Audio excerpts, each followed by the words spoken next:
Hello, welcome to this Our World Today Vietnamese Perspective discussion, a live discussion that we have every week on our Facebook groups, the Unionism Spiritual Discussion Group. Today we have four big stories that we would like to cover. First of all, the next Prime Minister from Bangladesh might be a Peace Nobel Prize, and we'll dig into that first, and then we'll talk about the riots that were sparked all over the UK last week and how they were kind of a showdown of like far-right movements and over small groups against Muslim, I guess. And then we have the story of the two astronauts that are still stuck in space and what we know about that and when is probably their next time seeing Earth. And then we'll finish with discussing a new cure being researched for HIV. So let's start. Basically, today we want to start with a story that we have been talking about in the past few weeks, and it's about the unrest that has been sparked through students and the people overall in Bangladesh, and that has pushed Hasina to resign. And right now, there is a new prime minister that people want to have seen in power. So basically, what happened after Hasina resigned is that there was some sort of military-led government that wanted to establish a new government as soon as possible, but the people weren't really wanting that. And I think it's a good show of like the power that the people have gained in the past few months in deciding of their fates. And so they want former Nobel Peace Prize Muhammad Yunus. I'm sorry if I mispronouncing his name, but Muhammad Yunus to be the next prime minister. Muhammad Yunus is like a professor at university. He's an economics professor, so that feels pretty good. And he was one of the people that worked on how to do microloans in a way that felt good for Bangladesh. And so, Nadia is from Bangladeshi descent, and I'm just wanting to, know her thoughts. I'm curious to know like what she feels about the situation, if Nadia, if you know anything about Yunus and what we can expect in the future, basically. Yeah, Yunus is well loved in Bangladesh, but he was actually a public enemy to the previous reigned Prime Minister Hasina. He discovered microloans, which helped a lot of banking issues in Bangladesh. We don't have like credit cards or mortgages like we do in the US, that now that is starting in Bangladesh. And he also started a nutrition for villages where they weren't able to get the proper daily nutrition. He started a initiative to provide yogurt that has all of the nutrition that one could eat. So because of that, he was able to get a Nobel Peace Prize of his selfless, altruistic moves. And so he was on house arrest or in prison. Either way, he was in prison for under the previous government in Bangladesh because of false accusations. And students in Bangladesh protest about this as well when he went to prison. But now it's a protest on we want him to be the interim until they find a new government. And like how Yureen was explaining, the military portion of the government wanted to start right away by appointing people to rule Bangladesh and govern it. However, the military government is also related to Hasina. Actually, his her nephew is the leader of that military government. So it was a no-go for the students to have this new reign be the same as before. And as Yunus had said, he said that with all of this struggle of students protesting and desiring for him to be the next appointed leader, how could he refuse? And I feel that this is a good shift. There's a lot of things happening in Bangladesh and rapidly happening so that there could be balance. So now we see that Yunus is going to be the next interim leader. And this will be a very fresh look at Bangladesh, a look of no corruption from a leader who is completely altruistic compared to the past regimes from the beginning of very selfish leaders that continued the corruption. So I am also looking forward to Eunice's reign.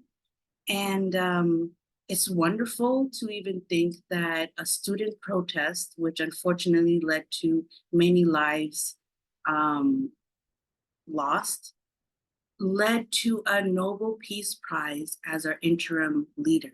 And if I think about that, like imagine the US, the students protesting, and we say no to Trump, no to Kamala, and we pick our ideal candidate to help us govern our land.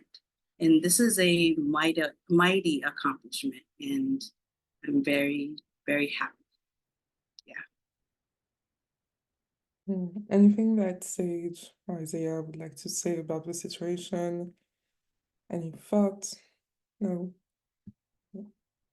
I just wanted to stay in the to add for people who don't necessarily know. So Yunus was I guess convicted for first defamation and also for violating labor laws, and he's always been clear since the beginning that he was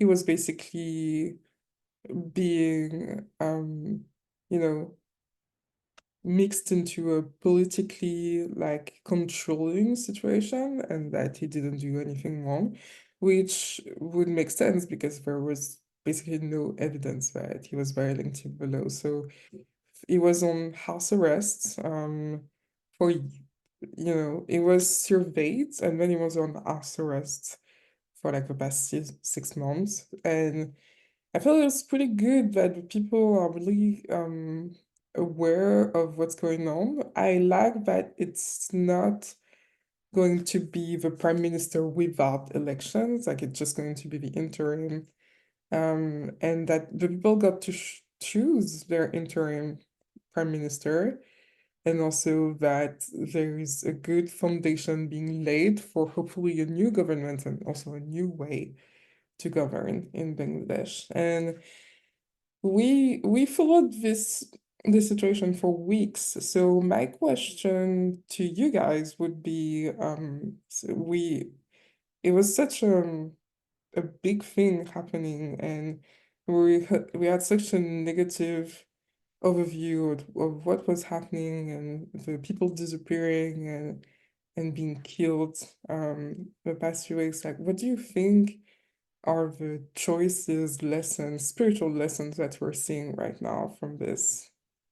Anyone has like an idea of like the lessons that we're seeing? Sage, Naja, Sage has something to say. You're muted still. Oh, I Naja, sorry. I feel that it's a lesson of unconditional love. There is a lot of pride when it comes to Bangladeshis and their country, especially seeing their own independence in real time through their parents' story, their grandparents' story, and the legacy of colonism from British colony, Pakistan, India. So having all of that, there was a lot of resilience to come to this point. And then to recognize that we're still not there yet. but we have this unconditional love, which goes hand in hand with strong boundaries. So the students have really filled the streets with love for their country, but not only that, to make it right so that they stand for freedom. And freedom and the fight for freedom has been a long reign for Bangladesh. So it continues to show um, its desire for complete freedom and complete unconditional love. Paige, anything to say about this? Yeah, I guess just to like underscore or kind of, I don't know, rephrase that point that Nadia made, because I feel like that's perfect. That is such a great spiritual lesson. So like, and remember the protests in Bangladesh, like recently, like they only started because the students, university students there were fed up with the fact that a third of all the government jobs, which are some of the best paying jobs in Bangladesh, period, are reserved for the descendants of veterans who served in the War of Independence against Pakistan, right? So there was this big theme of like patriotism and gratitude to those who served in the War of Independence against Pakistan. But there's always, like, in a country, the difficult thing there could be that, like, being patriotic doesn't just mean like accepting anything that is the norm in a country, right? Like going against the norms of a country, having a critique against something that's happening in the country that's not loving, it's actually the that is actually the patriotic thing to do. Because you're saying like there's something unloving going on here, and it's because you love the country, or it's because you love or value a relationship, and you want it to like deepen and continue, that you would call out something that's not loving. It's not because you don't love a person or a relationship or a country that you would call out something that's not loving. You can get into that territory, of course, of just being angry, whatever, at like your country. You could get into that territory and stuff, but you don't have to get in, and it's okay if you get a little angry, but the underlying principle is like it's okay to call out something that's not loving in a country, and it doesn't mean that you hate your country. It's quite the opposite, and that's such a great point to bring up. And it was something that came up during the protests. It was claimed, I don't know if it was true or not, that the former Prime Minister Hasina was saying that the people who were protesting were basically like the people who tried to collaborate with like the Pakistani army back in the day. And that obviously wasn't true. Like they weren't comparable to those people, because yeah, it's just knowing that like, yeah, like critiquing something that's going on in your country is not like unpatriotic, you know? So it's a great lesson. And just knowing that this is for the love of your country, and just standing firm in that, and not giving power to any lies, and knowing what power that you do have. Yeah. Yeah, I'm loving what you both shared here. I think we could compare what Sage, what you were sharing, with basically like putting a boundary on someone in a human relationship. Like, for example, I'm citing my own personal experience because I think it is relevant. Like I was feeling uncomfortable with something very specific that a friend of mine was doing, and I spoke up about it. I was like, hey, this just feels uncomfortable. Can we find another way to relate to each other? Like it's pretty, basic stuff. It took only like 2 seconds. And I might have had nerves about him not receiving this well at first, or losing my friendship just because I spoke out on something that felt uncomfortable. But then at the end of the day, I felt liberated from it. Really, truly felt liberated. And I felt like we had a more honest and a deeper relationship just because of that. And I think it's something similar that the people were doing in Bangladesh. And I think it's important to really like reaffirm, as you were saying, that this is loving. It is loving to point out what feels bad. It's loving to have a say in how your country is doing. It's loving to not fall into the traps of getting into a controlling government, and just really knowing that the more you explore, the more you practice, the more you relate, the more you interact, even though it is sometimes messy, the better it is for a person and a relationship, and also for a country between its people and its government overall. So I would say the lessons, like, don't be scared of exploring, of failing, of having a relationship there, of saying what feels wrong and saying what feels good for you, and how you would like to be treated in that relationship, basically.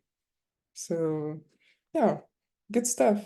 It was I'm happy to see how this is unfolding. We said we would like follow this situation, and it's good to have like positive news about it so early. Of course, like the work is not over, but it definitely feels good to be talking about this.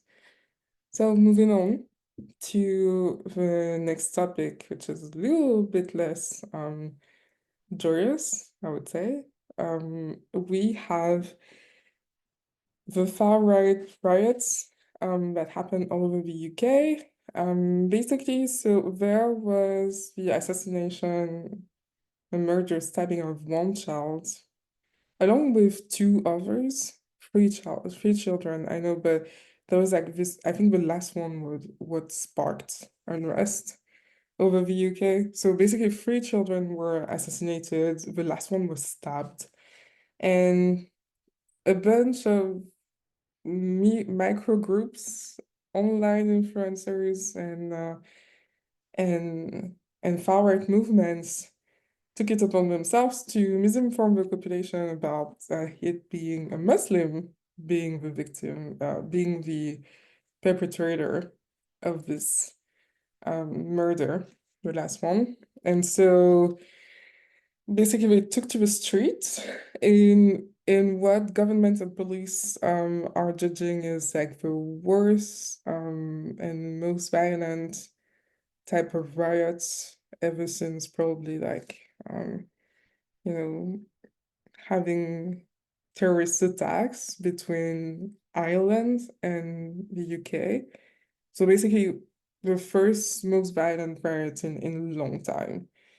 And yeah, people took to the streets, and I think there were a lot of like kind of assassination attempts between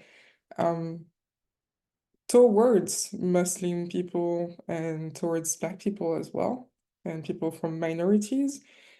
So yeah, and there was the media coverage that probably didn't help all of this situation. So I think Isaiah and Sage read about the situation, learned a little bit more about this. So would you like to um, add something to what I was saying about that, and maybe give us your opinion and analysis of what's happening over in the UK? Oh, so yeah, it was like these protests across the UK, they were sparked by this, I would say, terror attack at a Taylor Swift themed dance class for children in northwestern England. So it was a very, it was a very terrible event. And yeah, this misinformation spread, which is something that we've been seeing in a lot of ways, across the world, but misinformation that the person who did it was, a, a Muslim asylum seeker, and unfortunately that caught on because the there are like root causes to this that I think have to be addressed. Like, why would there be so much willingness to believe that misinformation? What tensions exist in the United Kingdom between people who were like born there or and um and immigrants, basically, you know. So, like, what are the underlying reasons for that? I feel like that's the most important thing to address, because then you're like addressing it at the core, at least logically. Um, and yeah, I feel like some of it is the feeling of like people feeling like their country is changing, the culture of the country is changing, and they they're saying that they don't like that. Although, of course, everybody always create your own reality, you create your own life, so other people can't really do anything to prevent you from enjoying whatever culture you enjoy and want to enjoy. But I feel like it's deeper than that. I feel like the root issue of it is really um, just kind of the economic difficulties that the United Kingdom has had, and kind of just the growing pains having to do with like adjusting to to the today's economy. Because like the United Kingdom, it um before World War II, it used to be like this huge financial center for the world, like because it had these like far-flung colonial possessions everywhere. And it was like this huge financial center to deal with all of the money that came through for the global trade at the time, which was based on um, the colonialism, that the UK was doing. And then once that kind of fell apart, after World War II, especially in the 1960s, the United Kingdom was more dependent upon the European Union, basically, and being a financial center for that, right? Economically. And then with Brexit happening and the UK not being part of the EU anymore, I feel like it kind of puts them in a tough place economically, and the kind of nativist sentiment that led to that EU withdrawal probably was based on misinformation about what really is going on in the UK economy and what the real issues are. And instead of adapting, holding on to this nostalgia maybe for an idea of like when times were better, right? And like change like is inevitable. We've always got to adapt. And I think sometimes the like leaders and stuff aren't very good at articulating that and saying that like we have to like change and update the country and the economy and how we go about things, and that's okay, but I think sometimes when people are upset about that, like changes that happen or changes that aren't happening that need to that like slow things down, then they feel like they're blaming something else that stands as a proxy for change, which in this case is like, immigrants basically. But that doesn't justify it. I think it just shows like what needs to be addressed there, and people need to have a firm boundary with that and say, no, like the issues in our country are not caused by people coming in, like immigration necessarily, it's deeper than that, you know, and this isn't an appropriate response to the challenges we've been having because, yeah, it's like dehumanizing. So that's what I Yeah. felt about. Yeah, really good analysis there. I think it's a really solid explanation of what is happening economically and also like of the misinformation that has been going on for almost 10 years in the UK that and more that led to that. And that's basically saying that we received too much immigration from Europe and then we received too much immigration altogether, which is first of all false. And second of all, the people that they attacked are people that were there for decades and people that are part of the UK and at large and at worst part of the Commonwealth. And I think it's something that is pretty much a big healing factor for the minorities that are there, whether they are citizens of UK or seeking immigration there. Because I personally know how Caribbean people were called to build the economy and the building industry of France and the UK for almost nothing and losing all of their wealth and freedom and being like stored in little, buildings that are not really well supervised. And that's how like the poor parts of some cities were like built in the 60s and 70s.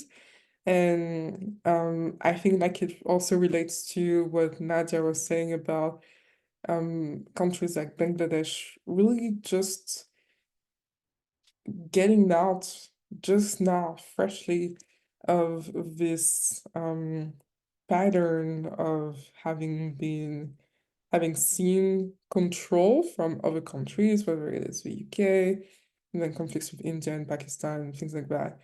So there are things that are pretty much being healed for minorities at large, especially in relations to the UK, because my God, like I think we could go on and on about like how a lot of the country was built by these minorities, as much as it was built by the citizens of the UK in many, many ways. Like and the education is really clear about that. The UK is like one of the country that recognizing its colonial past and educates people about that. So it's pretty easy to debunk that this is false and that problems are not um, due to like immigration or Muslim people at large or like immigration is just not Muslim people. Like people know that, right? But the reason why they believe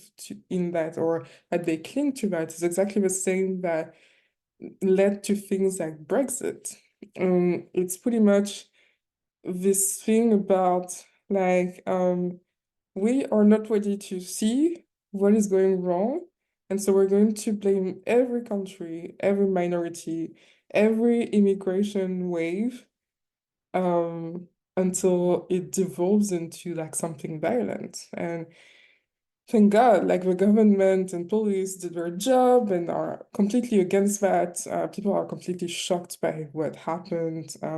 But I think it's sad to arrive to such a violent um, thing to understand how grave and dangerous the situation always were, because like do we have to devolve into pre-World War II kind of experience for the minorities in order to like have a sense that hey, this is not their fault, we need to look at ourselves and change something with ourselves before going like, because they blame everything. They blame France and the European Union and just about anybody. And so there's a moment where we're like, dude, like you need to to look at your stuff. I know you're angry. I know this hurts. I know people are economically living in hard times, but by God, like everyone in this is in the same boat. Like you need to look at what is actually happening at large in the system, and the system is not at all allowing for more immigration. And even when they're allowing for more immigration, that immigration feeds the part of the economy that goes well. Most of the time in the UK, yeah, it's just like there is a lot there. And so I thank you, Sage, for analyzing like the economical and political side, economic and political side of this. And there is also the component, obviously, that is to heal for the minorities about past and history and colonialism and things like that. And I feel like Nadja has something to say about it, so I'll let her talk. Yeah, as you were speaking, I felt like there was two folds that I see about this. Like you were saying, the pre-World War II happenings of feeling like you don't belong. And especially during economical tough times, these outbursts do come out.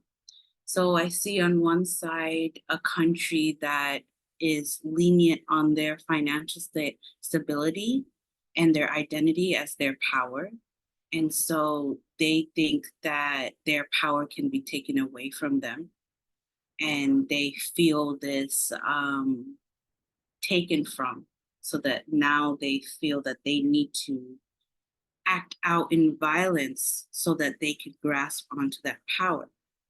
And then on the other side, we see immigrants and, people who have been in the UK for generations, but still within them, they have a background of feeling unsafe because they came from a situation. Well, they may have came from a situation where it was a war-torn country and they had to seek asylum. So they came from that knowing that my life is unsafe, it could be in danger at any moment. So here we are thinking that we need to fight for our power and our identity, especially because economic stability is not there. So my own stability is not there. And then we have a group that believes that they're unsafe and they don't have their own power.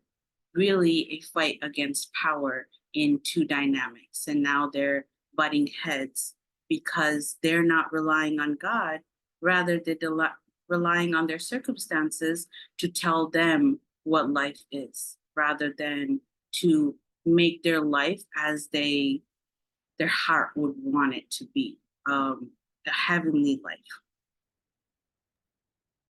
Yeah, exactly. So I feel there is a third component there that people are starting to realize, and it's that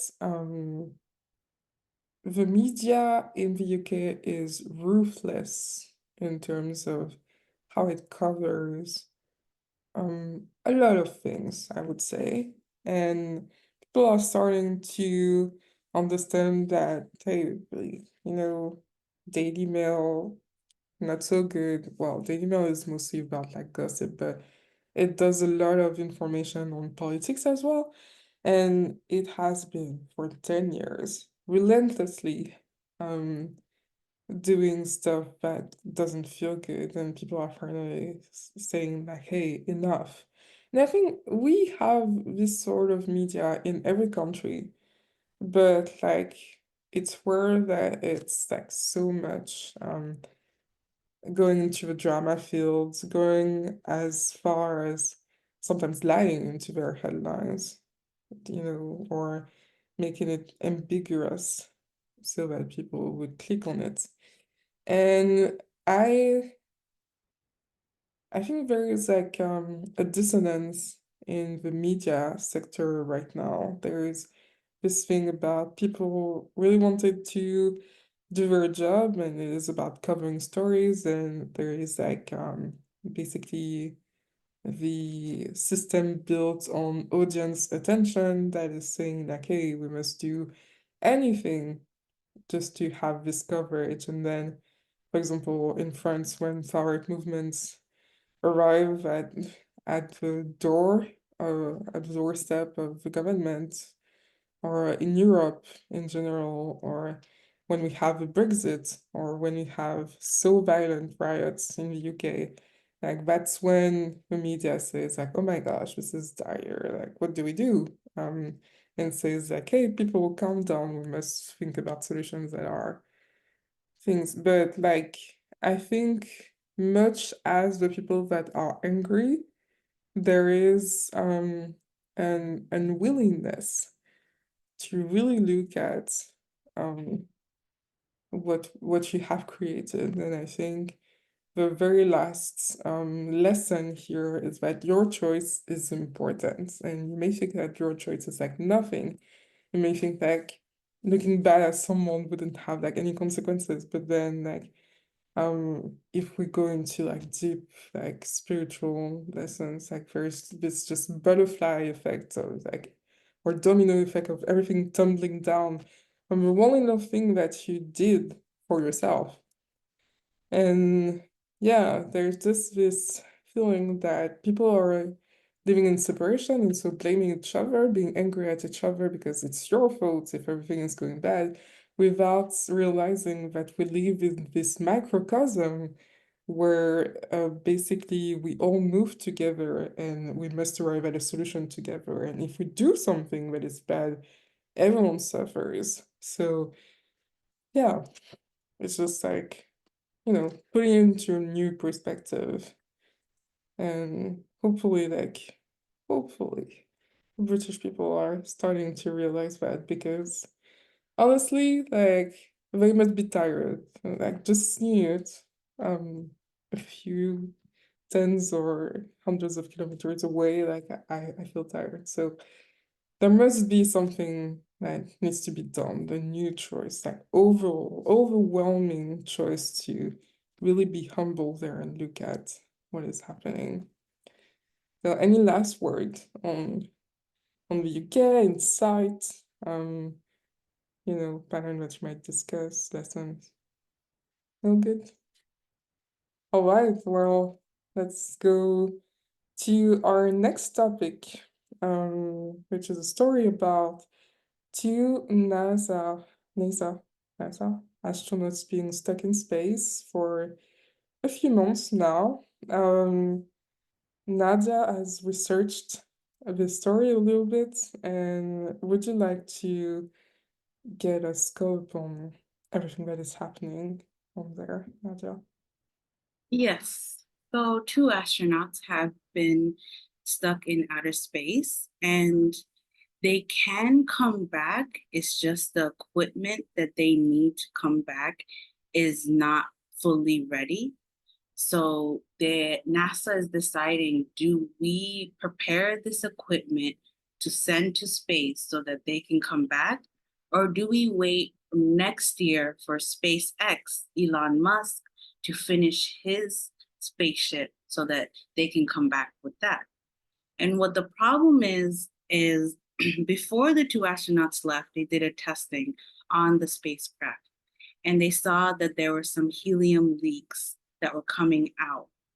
And at first, they didn't think that this was going to be an issue, but now we see that it is an issue because if they try to land and come back, when they're coming back, the helium leaks that are happening could tear apart the spaceship, which leads them to being,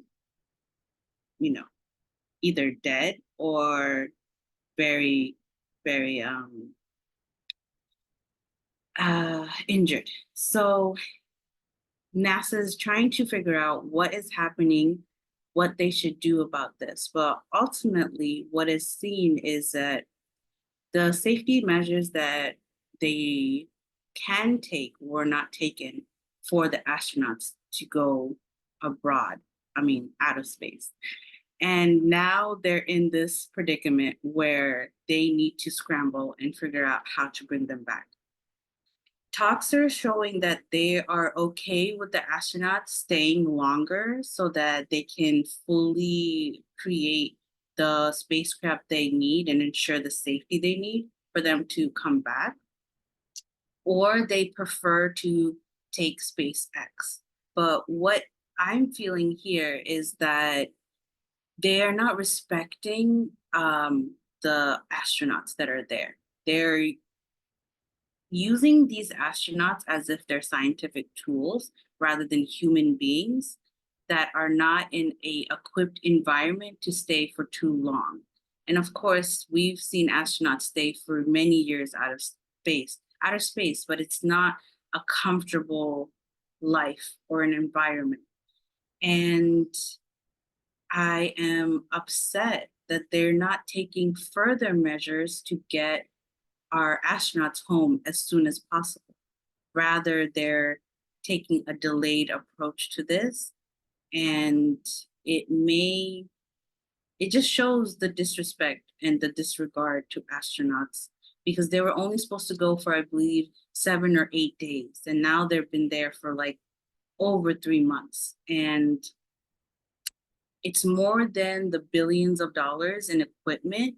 It's 2 human lives that they need to prioritize. Yeah, I agree with you on that. I know that there is like such a cost and also long delays about preparing everything so that everything, first of all, goes well, and then like within the budget of people. But I think the problem is deeper than that. I didn't, pay attention to it at first, but I realized that the spaceship that they're in is a Boeing Starliner. And we know that Boeing have been having problems with, first of all, their airplanes and equipment at large. So I think it's both like historically Boeing's lack of care for their equipment and NASA's sometimes failing loopholes about ensuring that the equipment of the people that they partner with is completely solid and good when it's assembled at NASA, to then send people to space. Even though, like, sending people to space is still like a hazard. Like, there must be like a little bit more care. They're learning, but like sometimes there are still loopholes there. And Boeing, there's just something, they're uncomfortable with Boeing. And it goes as deep as like trying to silence uh engineer that work on Boeing's equipment safety, and that try to whistleblow about like the dire situations around some of the equipment of Boeing and some of the ways it's maintained. And yeah, there's just like, I think I agree with you, but I think, when we know that, when we know all that we know about like the historical failures and loopholes of the two partners, there may be like a disrespect of human life even then. And so when we're going into the assembly of spaceship equipment, we have already forgotten that there were little like things that weren't adding up before in the process. And so this is where it links to all of our stories. Like, your choice is important, basically. It's like, if you don't do this at the process for maybe a little airplane or for a little equipment, or if you try to silence the engineer that say that it's not good, then you go with like holes in your airplanes and spacecrafts in space. So that it's just like knowing and understanding how important all of our choices are. I think it's a pretty humbling experience. And yeah, Isaiah and Sage, do you have anything to say about this? Or nothing? Yeah, I feel like I don't know for certain if this is connected or if I can prove it, but there's a feeling to it where it feels like NASA as an organization, you know, it feels a little bit neglected, or there's some neglect happening, or there's some feeling of not not being valued and respected, not being seen as worthy of time and investment.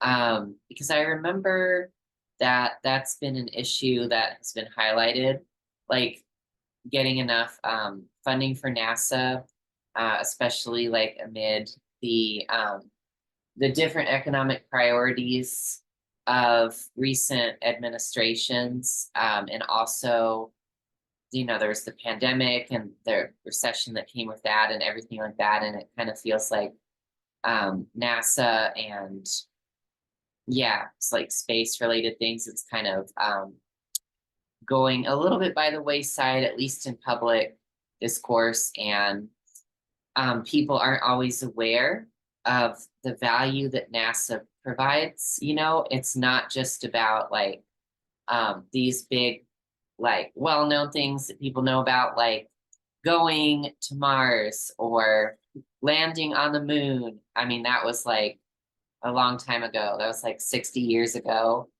It's not all about like those things, and it's not frivolous. Like, there are important ongoing research related things that NASA carries out, things that are important to like maintaining our satellite infrastructure, and there's just a lot that people don't know about.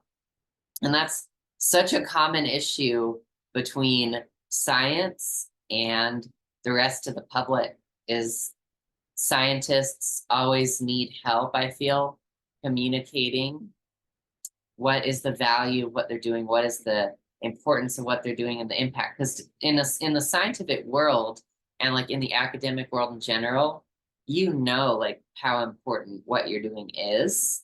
Like, we all know, like, we're in our own little bubble where we all know how important our work is, but the public doesn't always know that. And so it's important that you don't let those feelings of maybe not being valued or respected, and not getting what you need, but just needing to continue on anyway. It's important not to let that affect your operations, because it's very important and human lives are involved. And it's a weird dichotomy, because there is a lot of respect for astronauts in general, but there may not be so much for NASA, and understanding, okay, what is the importance of this? Why do we need to continue to like support NASA and stuff like that? So that was my feeling about it. Yeah, I don't know. Yeah, I think it's interesting. Like, yeah, I think there is always like a lack of funding for anything research. So, like NASA also sends biologists in space to try to see how life can be confronted to different environments, and do research in a way that they cannot do on Earth, amongst other things, right? So there is a lot that researchers are doing for us overall, and that is not funded or not well funded. And I think there are a lot of sectors of life overall in the country that where it feels like it's a little bit disproportionate the way the government just, handles the funds for it. So yeah, we'll have to see. We'll have to see what happens there. But yeah, I think sometimes it's better to pay a little bit more in order to pay less in the future. I think it's a great example of that overall for anybody. So yeah. Yeah, and lastly, again on science, we are talking about HIV, and something that is a little bit more positive, but that includes research as well. We have two events that happened last month. that are pretty important. First of all, the seventh patient that is HIV positive has been allegedly cured by doctors. And at the same period, a 10-year long research about trying to stop the HIV virus to stick to our DNA has been bearing fruits and is going to be going to test, basically, to really not just eradicate the effects of AIDS on people's body, but to try to literally create some sort of vaccine for AIDS. So basically, if people don't know, right now you can live with AIDS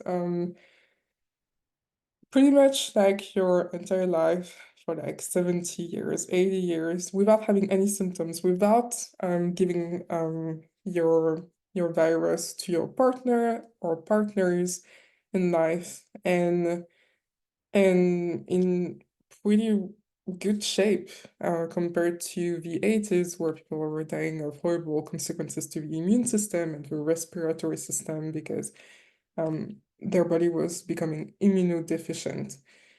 And there is something as well about like you can't really be cured from AIDS right now. So when in the past 10 years, again, people started saying like, oh, a patient has been cured, how? We started having like research about wanting to do that for more people. So every time someone is cured, this sparks more hope in terms of like global health for this disease that is really like affecting a lot of people, millions of people. And the fact that we are potentially on the door of finding something that can stop the virus from sticking to our DNA and changing it is pretty awesome.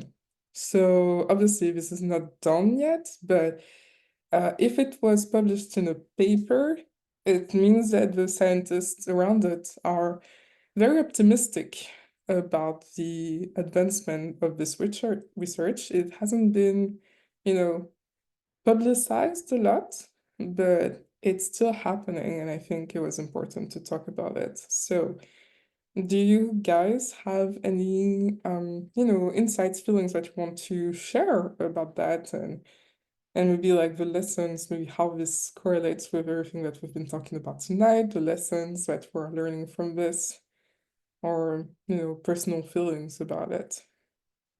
Anybody? I would like to talk. Yeah. Yeah, I think this is, I guess not from as much a scientific perspective, but I feel the perspective about healing AIDS and HIV at the spiritual level is that it's about, releasing shame and guilt about sexuality. I mean, HIV is known as that, a sexually transmitted disease. Of course, people can contract the disease in other ways, but I feel like those two are really linked, like HIV, AIDS, and sexuality. And it's to heal it fully, it's important to, release that shame and that guilt around sexuality and to feel, safe and valued and respected, and to have boundaries with that kind of thing. Like, no, like I am not going to go there and invite that kind of thing into my life. That's what that's about. And that nothing is like worth that kind of paying that kind of price. And as people heal that, or once that is fully healed at the core, then you probably would see AIDS completely going away. But I think for now, science is doing well with it in terms of like physically and materially addressing it. And obviously, like, it couldn't have been done without like people setting aside the stigma, you know, and just getting to work at solving it and addressing it, and yeah, like not giving power to all that like stigma and stuff like that. So I Yeah, don't know. I feel like it's yeah, it's amazing the progress that's been made, you know, and I do feel like it is showing that humanity is like, you know, learned the lessons of this and is really coming to a place where um, you know, we don't it's going to come to a place where we can have the cure for it, like from what this research is showing. That's incredible. Nadia, anything to say? I also agree. Is a lot of self-healing in the collective to come to this point, and a lot of self-love to recognize that the sexual healing that is needed, as well as to see that the sexual act as innocent. And that is very primary and foundational to our life. And we are seeing the light as, like, you know, how the clouds part. We're seeing light coming into our own consciousness about our life and how innocent and pure we are. Yeah, I love that. Thank you so much for sharing. So it feels like complete. Feels like a good way to end the discussion today. Yeah. Thank you to everyone that has been watching us from the Facebook group live, and thank you for everyone who's watching us from YouTube. If you enjoyed that discussion, don't forget to subscribe to it, comment and like so we can do more of those, and also share things that you would like us to talk about. And yeah, see you soon. Bye.